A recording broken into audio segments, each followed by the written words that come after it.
حضرت ابو ہریرہ رضی اللہ تعالی عنہ حضور نبی اکرم صلی اللہ تعالی علیہ وآلہ وصحابہ وسلم سے روایت فرماتے ہیں کہ حضور نبی کریم صلی اللہ تعالی علیہ وآلہ وسلم نے ارشاد فرمایا کہ 7 اشخاص پر اللہ تعالی اپنے عرش کا سایہ فرمائے گا جس دن کسی قسم کا کوئی اور سایہ نہیں ہوگا۔ ان 7 اشخاص کو روز محشر کوئی خوف نہ ہوگا، حالانکہ نفسی نفسی کا مقام ہوگا، لیکن یہ 7 شخص اللہ تعالیٰ کے عرش کے سایہ میں ہوں گے، اور اللہ تعالیٰ کے ملائکہ ان 7 اشخاص کا رتبہ دیکھ کر ایک دوسرے سے کہیں گے یہ عمدہ خوشبو والے اور نورانی چہرے والے کون ہیں؟ پھر ایک فرشتہ آ کر کہے گا یہ اللہ سبحانہ و تعالیٰ کے وہ بندے ہیں جو احکام الہی کو پورا کرتے تھے، اور اب یہ ان کا پھل ہے۔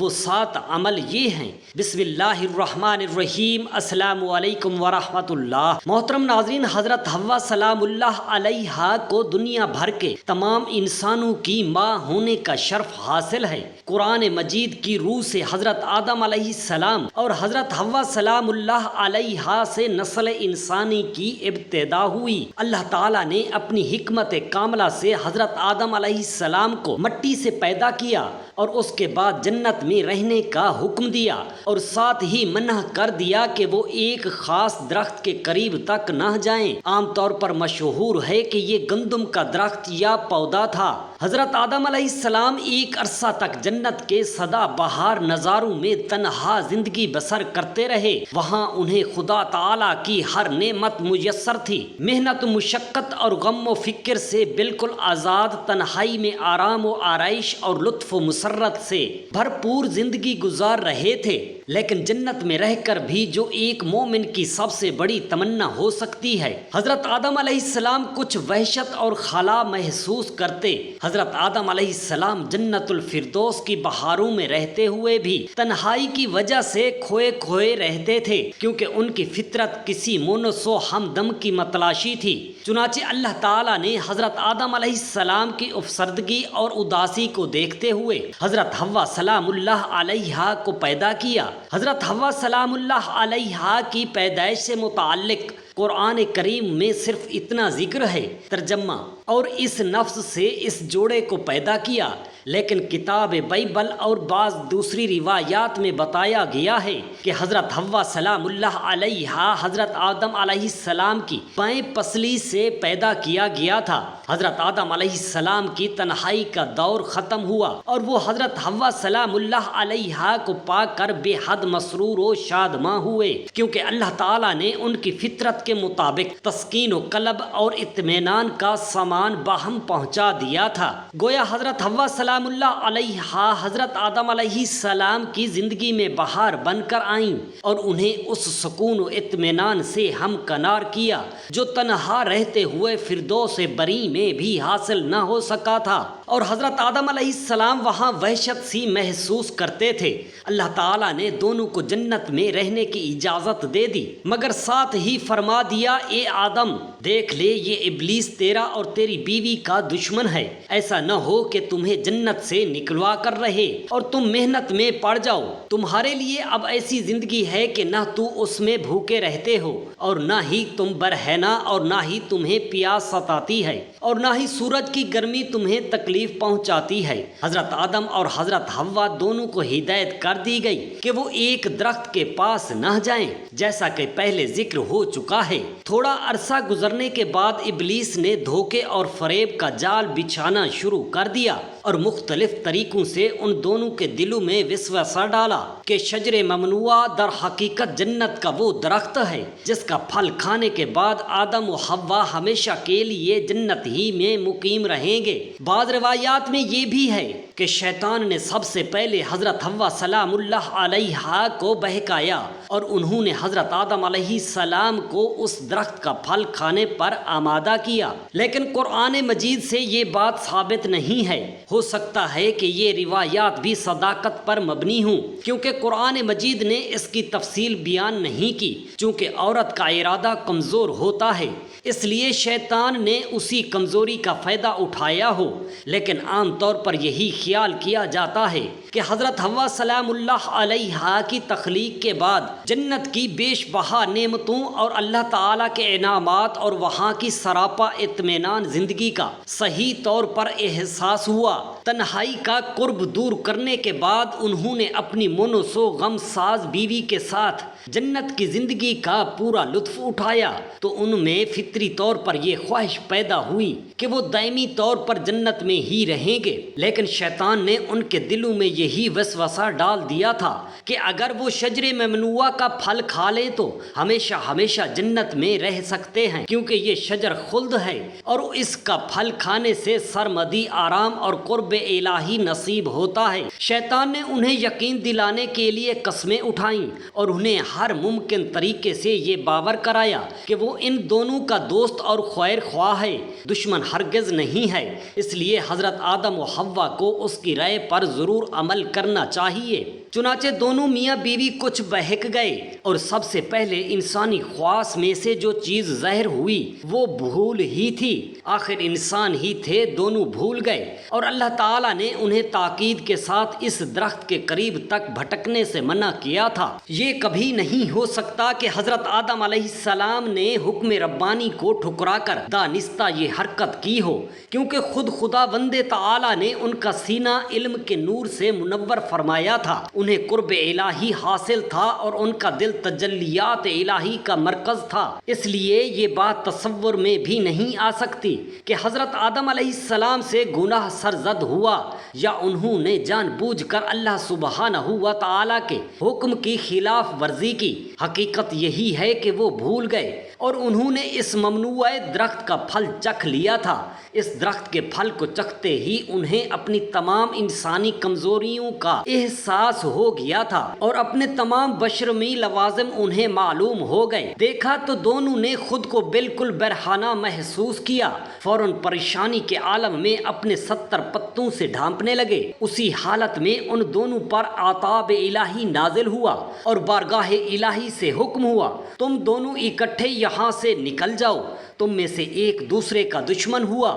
پھر اگر میری طرف سے تمہارے پاس کوئی پیغام آیا تو جو کوئی میری ہدایت پر چلے گا وہ نہ تو گمراہ ہوگا اور نہ ہی کسی دکھ میں پڑے گا۔ حضرت آدم علیہ السلام اور حضرت حوا سلام اللہ علیہا نے انتہائی ندامت اور شرمساری سے اپنی بھول کا اقرار کیا اور بے حد خشوع و خضوع کے ساتھ توبہ و استغفار کرتے رہے اور گریہ وزاری کے ساتھ دعائیں کرتے رہے کہ میں نے جان بوجھ کر تیرے حکم کی خلاف ورزی نہیں کی کہ بلکہ مجھ سے بھول ہو گئی۔ آخر دریائے رحمت جوش میں آیا اور اللہ سبحانہ و تعالی نے انہیں معاف فرما دیا۔ ان دونوں سے یہ کہہ دیا گیا کہ تمہیں دنیا میں جا کر اللہ سبحانہ و تعالی کے نائب کی حیثیت سے رہنا ہوگا۔ تمہیں اور تمہاری اولادوں کو ایک مقررہ مدت تک دنیا میں قیام کرنا ہوگا اور تمہارا دشمن ابلیس بھی تمہارے ساتھ ساتھ ہوگا۔ اگر تم دنیا میں ہمارے صحیح معنوں میں نائب اور نیک بندے ثابت ہوئے تو تمہارا اصلی وطن جنت تمہارے لیے مخصوص رہے گا۔ اس کے بعد حضرت آدم علیہ السلام اور حضرت حوا سلام اللہ علیہا کو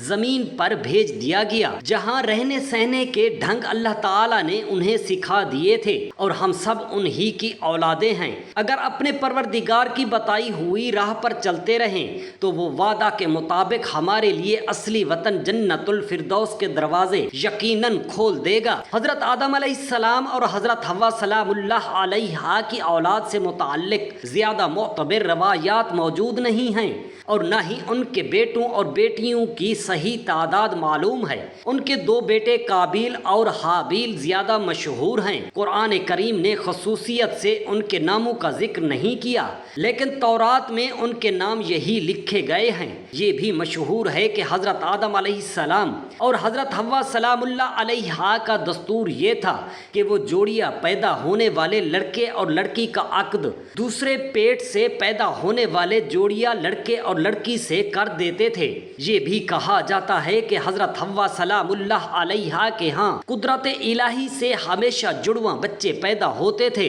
جن میں ایک لڑکا ہوتا اور دوسری لڑکی۔ اس دستور کی روح سے حضرت حوا سلام اللہ علیہا کے دو بیٹوں قابیل اور حابیل کی شادی کا معاملہ پیش آیا۔ قابیل عمر کے لحاظ سے بڑا تھا اور اس کی بہن حابیل کی بہن سے زیادہ خوبصورت تھی، اس لیے قابیل کو یہ پسند نہ تھا کہ دستور کے مطابق حابیل کی بہن سے اس کی شادی کی جائے۔ اسی جھگڑے کی وجہ سے قابیل نے حابیل کو قتل کر دیا۔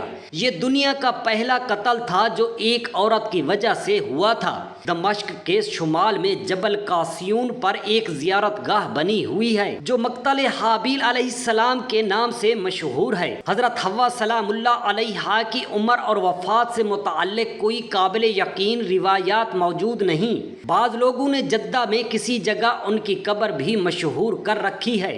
کہا جاتا ہے کہ عرب میں جدہ کی بندرگاہ حضرت حوا سلام اللہ علیہا کے نام سے مشہور ہے، کیونکہ عربی میں جدہ دادی کو کہتے ہیں۔ حضرت حوا سلام اللہ علیہا چونکہ ہر زندہ انسان کی ماں ہیں اور انسان جی سے ان کا تعلق ہے، اس لیے ان کا نام حوا مشہور ہے۔ ان کا وجود اس حقیقت کا شاہد ہے کہ عورت مرد کے لیے اللہ تعالیٰ کا بہت بڑا انعام اور احسان ہے۔ اگر عورت کا وجود نہ ہو تو انسان اس دنیا کا ذکر ہی کیا جنت الفردوس میں بھی مسرور و شادماں نہیں رہ سکتا، کیونکہ عورت کے بغیر انسانی زندگی کسی صورت مکمل ہو ہی نہیں سکتی۔ ذرا اندازہ کیجئے کہ حضرت آدم علیہ السلام ایسا اعلیٰ رتبہ اور مقدس انسان جنت میں تنہائی گوارا نہ کر سکا۔ اگر یہ دنیا عورت کے وجود سے خالی ہو جاتی تو ہمیشہ ویران اور برباد ہی رہتی۔ حضرت حوا سلام اللہ علیہا کی زندگی ہر عورت کو یہ درس دیتی ہے کہ عورت انسان کے لیے سراپا رحمت، شفقت اور محبت بن کر آئی ہے۔ یہی اوصاف اسے مکمل عورت کا درجہ بخش سکتے ہیں۔ اگر عورت ان اوصاف سے محروم ہو تو وہ عورت نہیں بلکہ اس کے بھیس میں کچھ اور ہے۔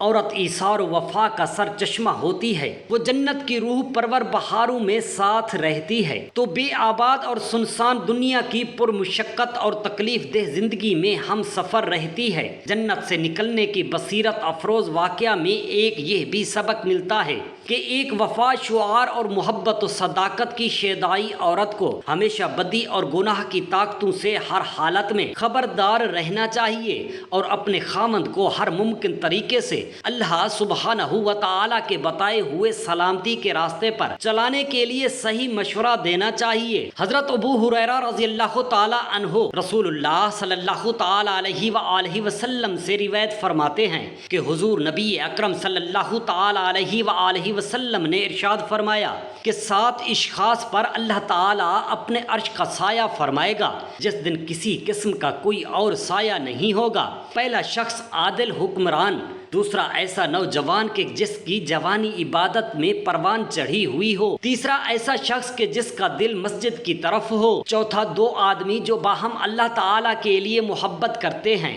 اور وہ اس پر اکٹھے بھی ہوتے ہیں اور اس پر جدا بھی، پانچواں ایسا شخص کہ جس کو نسب و جمال والی کوئی عورت برائی کی دعوت دے پس وہ اسے کہہ دے بے شک میں اللہ سبحانہ و تعالیٰ سے ڈرتا ہوں، چھٹا ایسا شخص جو پوشیدہ صدقہ کرے یہاں تک کہ اس کے بائیں ہاتھ کو علم نہ ہو جو اس کے دائیں ہاتھ نے خرچ کیا ہے، ساتواں ایسا شخص جو تنہائی میں اللہ سبحانہ و تعالیٰ کا ذکر کرتا ہے اور خوف خدا سے اس کی آنکھیں بہہ پڑتی ہیں۔ ان 7 اشخاص کو روز محشر کوئی خوف نہ ہوگا، حالانکہ نفسی کا مقام ہوگا، لیکن یہ 7 شخص اللہ تعالیٰ کے عرش کے سایہ میں ہوں گے اور اللہ تعالیٰ کے ملائکہ ان 7 اشخاص کا رتبہ دیکھ کر ایک دوسرے سے کہیں گے یہ عمدہ خوشبو والے اور نورانی چہرے والے کون ہیں؟ پھر ایک فرشتہ آ کر کہے گا یہ اللہ تعالیٰ کے وہ بندے ہیں جو احکام الہی کو پورا کرتے تھے اور اب یہ ان کا پھل ہے۔ اللہ تعالیٰ سے دست ادب دعا ہے ہمیں ان 7 عملوں پر عمل کرنے والا بنائے،